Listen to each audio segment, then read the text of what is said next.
గోషామహల్లో ఉస్మానియా ఆసుపత్రి నిర్మాణంపై రాజా సింగ్ అభ్యంతరం వ్యక్తం చేస్తున్నారు.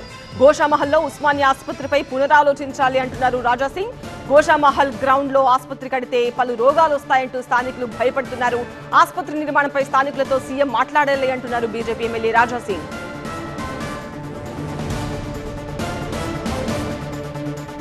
Goshamahal ground back side Chandanwadi Chakanawadi అంటారు. మొత్తం సరౌండింగ్ జనాలు ఇక్కడ హాస్పిటల్ కడితే మాకు ఇబ్బంది వస్తుంది. కరోనా అట్లాంటి ఏదైనా ఒక రోగం వస్తే ఈ రోగంకి ట్రీట్మెంట్ ఇక్కడనే జరుగుతుంది.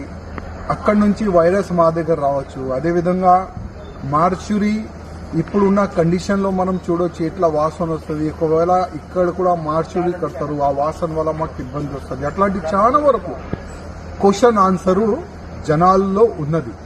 నేను ముఖ్యమంత్రి గారికి రిక్వెస్ట్ చేసే ఒకటి, మేము ఎన్నిసార్లు అసెంబ్లీలో మాట్లాడినాం. పాత ఉస్మానియాలో పోయి కూడా మేము మొత్తం వీడియో కూడా తయారు చేసినాము. అక్కడనే ఉస్మానియా కట్టొచ్చు అంత ప్లేస్ కూడా ఉంది, అది కూడా మేము మీకు చెప్పినాము.